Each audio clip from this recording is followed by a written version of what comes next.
Como hemos escuchado, eres licenciado en Contabilidad y Finanzas. Además te dedicas profesionalmente a la enseñanza, sobre todo de las clases de apoyo escolar, pero también eres gestor cultural. Entonces, con ese perfil, ¿cómo acabas dedicándote a la literatura, escribiendo? Vale. A ver, no fue un camino intencionado. Resulta que yo cuando estaba estudiando contabilidad y finanzas en la Universidad de La Laguna, conocí a una persona sin hogar y con él establecí una amistad basada en la literatura.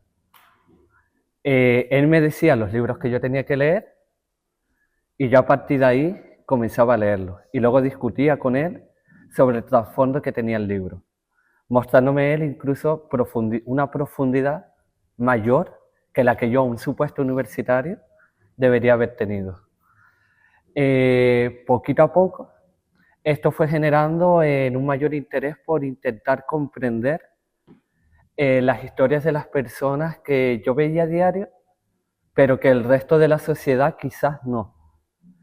Y se me ocurrió la idea de por qué no retomar un sueño de la infancia y ser capaz de transmitir las historias al resto del mundo. De ahí entonces entiendo tu primer libro, que Relatos contra el Olvido, que contabas diferentes relatos, pero sobre todo de realidades, narrabas realidades incómodas para la sociedad actual. O sea, ese tipo de personas que invisibilizamos porque nos molestan. Por ejemplo, personas sin hogares. Es uno en ese libro abordabas esa situación. O la ludopatía, el acoso escolar o laboral. Entonces, en este caso, en este libro, como ya nos habían comentado, abordas la prostitución. ¿Tú pensabas realmente que te ibas a encontrar, o sea, qué historias pensabas que te ibas a encontrar? ¿Eran tan duras como realmente han resultado ser? ¿Y por qué exactamente la prostitución? ¿Por qué ese sector? Vale, aquí, mira, voy a comenzar por la segunda pregunta, porque ahí está aquí la persona culpable de este suceso, que yo la llamo mi hada Martina literaria, porque el primer libro fue también consecuencia de escucharle a ella hablar del libro, y el segundo libro es consecuencia de volver a hablar con ella, que la tenemos allí sentada al final, Adriana Arteaga. Si se quiere se puede levantar para saludar y todo.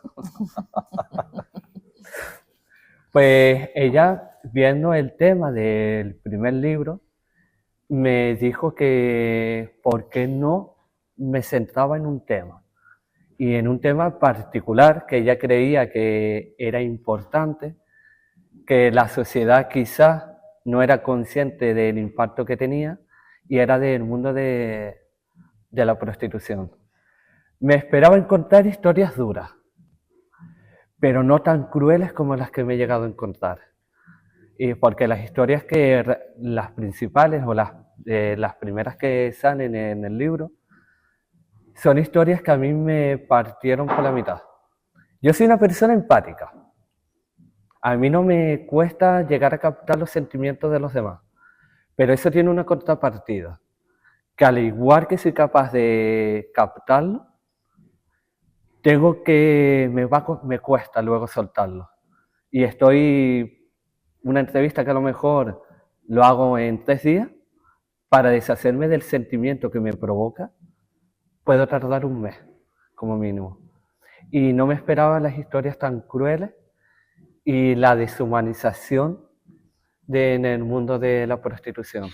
También me encontré partes bonitas, de compañerismo, de lucha, pero la crueldad ganó. ¿Y cuál es precisamente ese proceso mental al que tú desarrollaste para, a ver, una cosa es escuchar una historia, un relato real que te está hablando, de una persona que se abre contigo, abre su alma y te cuenta esa tragedia que ha vivido, y otra cosa es plasmarla al escribirlo, ese trayecto emocional que tú vives para mantenerte al margen que es complicado, pero y aún así no juzgar, porque si hay algo muy característico de este texto es que tú en ningún momento prejuzgas, salvo en un caso que no es prejuicio, sino que fue una reacción física, realmente más que juicio. Pero ¿qué proceso mental, cómo lo haces para poderte quedar al margen de esa historia tan trágica que te han contado? Como ya te dije, es complicado.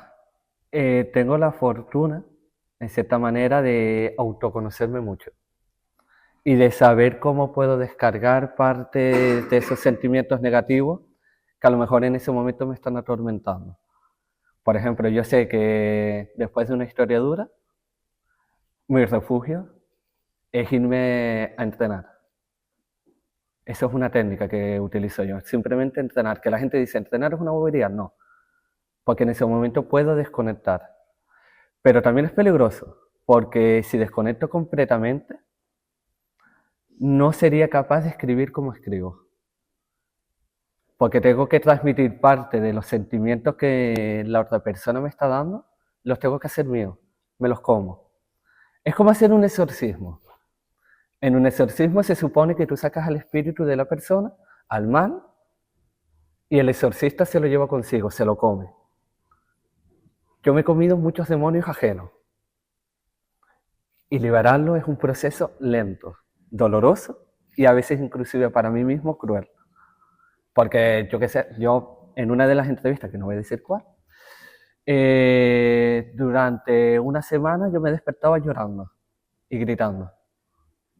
Porque sentía que lo que me había contado esa chica, yo sentía que me estaba pasando a mí en el sueño. Y poquito a poco me voy limpiando, me voy liberando, pero es complicadito. Precisamente esas personas tú abordas en este libro, abordas todas las partes, por decirlo de alguna manera, de lo que es ese mundo de la prostitución, ¿no? De todas las miradas del mundo de la prostitución, ya sea desde las personas que viven de ella, ya sea porque se prostituyen o las prostituyen, desde los proxenetas, también entrevistas, a personas que se dedican al tráfico de personas, o sea, la red de tráfico y de trata de personas, y también incluso a consumidores de prostitución. Abordas todas esas miradas. ¿Cómo consigues contactar con todas esas personas? ¿Cómo haces esa selección? ¿Cómo consigues llegar al sujeto, a la persona? Es muy curioso, pero no es tan complicado como puede parecer. El mundo de la prostitución es un mundo oculto, se puede decir, pero interconectado. Casi todo el mundo que o es consumidor habitual, o vive, o sobrevive en este mundo, por ejemplo, en la isla de Tenerife, tiene algún tipo de conectores, de personas intermedias. Y a través de esas personas, yo iba preguntando, yo decía, oye, ¿tú por casualidad conocerías a alguien que fue obligado? ¿O tú conoces a alguien que ha esclavizado a alguien o que es proxeneta o que ha ejercido como tal? Por ejemplo, a uno de los seres más horrendos del mundo, que he tenido la desgracia de conocer, lo conocí gracias a una persona que es consumidor extremadamente habitual. Y él me hizo de conector. Me dijo, mira, ¿tú quieres conocer a una persona que en su país ha estado condenado y encarcelado por tráfico de seres humanos y más concretamente por traficar con niñas? Se me fue el baifo y le dije que sí. Y es eso. Parece que no están conectados, pero hay una red, una conexión brutal entre todos ellos. ¿Y cómo accedieron? Porque hablar ese caso concreto, que es un caso de un exconvicto, porque ha roto con todos los derechos humanos, a su vida esa persona ha vivido incumpliendo todos los derechos humanos. ¿Cómo te ganas esa confianza? ¿Cómo logras que te digan, venga, sí, te voy a contar mi historia? Tanto ese caso como todos los demás, como todos los relatos que incluye. Pues básicamente siendo sincero y real desde el principio. Oye, quiero hacer un libro sobre esta temática. ¿Te interesa participar? Y la mayoría, hay algunos que se quedan con la duda, Yo, por ejemplo, para este libro fueron cerca de 50 entrevistas que realicé. Y creo que en el libro hay recogida 10. Y la mayoría suelen acceder, no suelen poner problemas. Y hay gente que, eso sí, te ponen requisitos. Por ejemplo, a lo mejor que la persona te dice, mira, cámbiame de nacionalidad, o no digas mi nombre verdadero, o no me digas dónde ejerzo, ni por dónde, ni de dónde vengo, para que a lo mejor luego no les sean capaces sus vecinos y su entorno más cercano de ponerle la etiqueta. ¿Cómo haces esa selección? Has dicho que has hecho como unas 50 entrevistas, pero no están todas incluidas, evidentemente. ¿Cómo has hecho esa selección? Ellos Las, mismos te han dicho, no, yo no, al final me arrepiento. las que más me dolieron. Si yo sentía que me dolía y que necesitaba contar, esas fueron las que puse. Y de personas que a lo mejor me impactaron de manera negativa o positiva. Porque creo que cada una de las historias tiene que recoger una parte, una esencia, para poder mostrar el mundo entero dentro de la prostitución. Volviendo a lo que comentabas de las entrevistas, llegaste a entrevistar a personas peligrosas.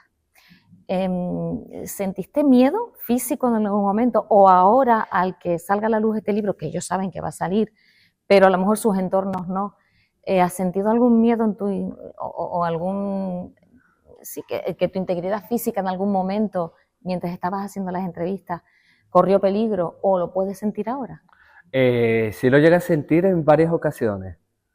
Por ejemplo, una de las personas que entrevisté, pero que finalmente no, no pude sacar su historia, se dio la circunstancia de que mientras terminé la entrevista y según terminé la entrevista, me sacó una navaja. Porque había decidido, según terminó la entrevista, según sacó su fantasma, que no, que mejor no, que tenía que parar de la historia, que borrara todo lo que tenía hasta ese momento, porque tenía miedo de que la familia llegara a saber de sus circunstancias. Y él, por ejemplo, me sacó una navaja. Luego tuve una persona, un proxeneta, que me llegó a perseguir con el coche mientras yo estaba en la guagua, que me tuve que bajar en Santa Cruz, dar vueltas por la ciudad, volver a coger otra guagua, bajarme en el puerto, dar vueltas por el puerto, coger otra guagua para llegar a donde yo vivo. Ya esa persona, cuando se dio cuenta de cómo conté su historia y en cierta manera incluso le gustó, ahí cambió y me dejó en paz. Pero sí llegué en alguna de las historias a sentir pánico, a sentir miedo. Pero lo peor de todo es que yo llegaba a mi casa en algunas ocasiones y decía, hostia, que a lo mejor me hubieran pegado una cuerada. Y yo no le decía ni a mis padres ni a nadie, voy a entrevistar a un proxeneta. O voy a entrevistar a una mujer que estuvo arrestada en su país porque le pegó una cuerada a una de sus chicas. O no. Y cuando llegaba a casa, yo me metía en la duchita, hacía así, y decía, joder, Jesús.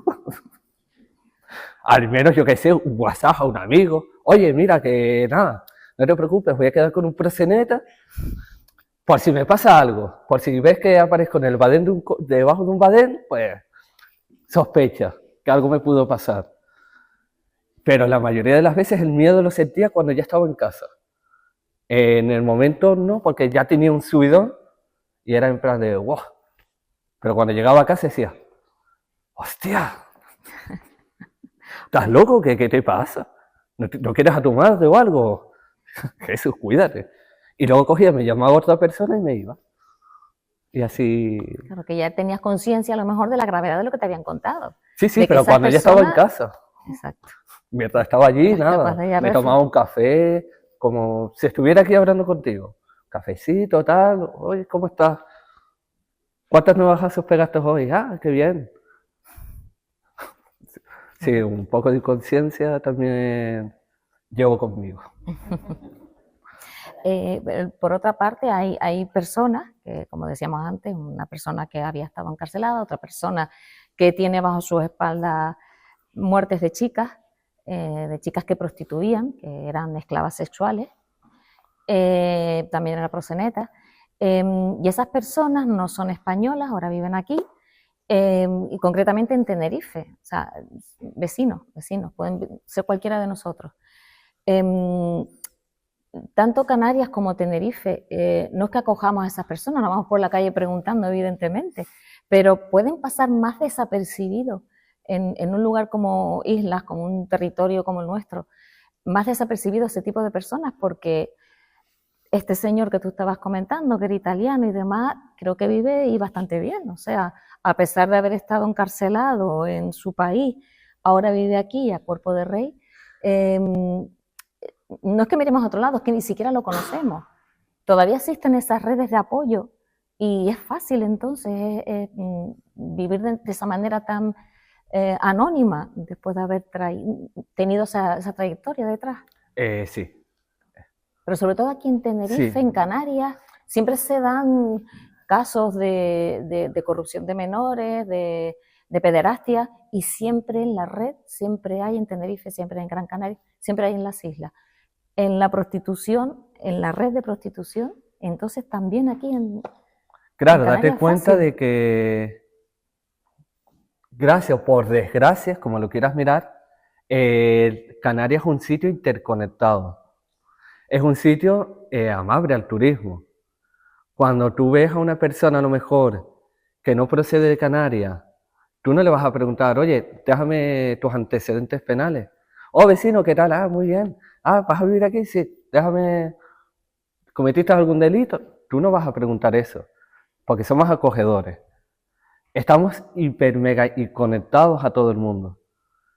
Para ellos es fácil, incluso es fácil no solo vivir, sino incluso les resulta fácil seguir viviendo de eso establecidos aquí. Porque si tienen algún problema en uno de sus negocios, con coger un avión, en 2 horitas se plantan en donde tienen su actividad y pueden decidir y solucionarlo. Canarias es, y Tenerife, un sitio idóneo para ellos. Quizás no tanto para llevar a cabo sus actividades, pero sí para vivir de manera anónima de esas actividades. Entiendo. Ya para ir finalizando, las personas que entrevistaste, muchas han salido de ese mundo y ya tienen otro tipo de vida, pero hay otras que continúan siendo prostituidas o prostituyéndose. ¿Sigues teniendo contacto con estas personas? ¿Te han contado si han podido salir? La verdad, menos con uno que no quise mantener ningún tipo, bueno, 2, que no quise establecer ningún tipo de amistad, con el resto sí. Por ejemplo, tenemos a una chica que es trans, que ella, por ejemplo, sí sigue ejerciendo. Tenemos a Afrodita, que es un hombre de trabajo, que también sigue ejerciendo, pero la gran mayoría han conseguido, en cierta manera, salir. Les ha costado y todavía con el miedo de poder volver a recaer.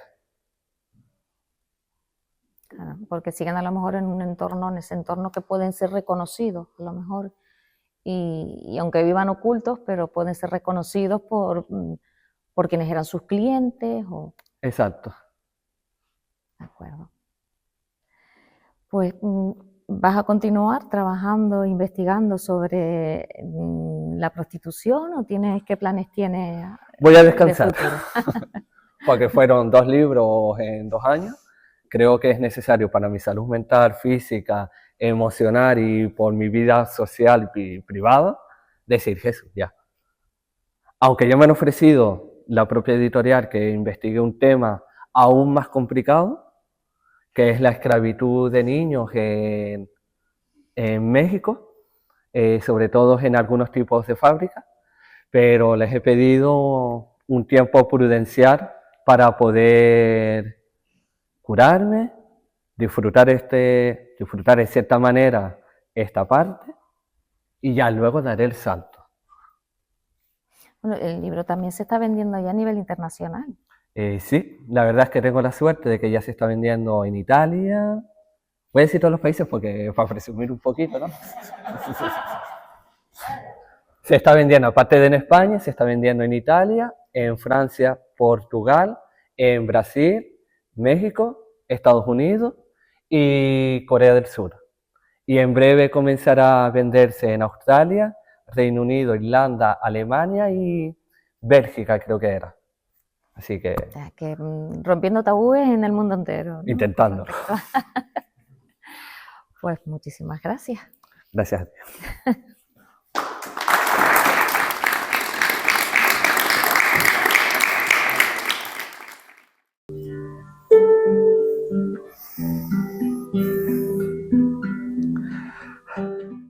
En la esquina oscura, el silencio pesa. Una flor sin perfume, sin fuerza y sin presa, atada al deseo de ajeno sendero, comprada y vendida, sin fin ni regreso. Esclava en la sombra, se pierde su risa, su alma en fragmento, su vida hecha tiza. La noche la ropa con manos de acero, la trampa infinita que no encuentra el cielo. Promesas de escape, mentiras de alivio, su cuerpo un mercado, su rostro un exilio. Quien busca sus ojos encuentra vacío, un eco de niña bordado en el frío. Soñó libertad en sus alas de viento, mas hoy solo un peso, solo un lamento. Una voz que se ahoga y nadie la escucha, en calle desierta, en cada lucha. Pero un día tal vez romperá su destino, dejará de ser cifra, será su camino. Ya nadie será dueño de su voz silente, renacerá su nombre, por fin, libremente. Pues con esto termino. Muchísimas gracias por estar aquí y por ser parte de este viaje.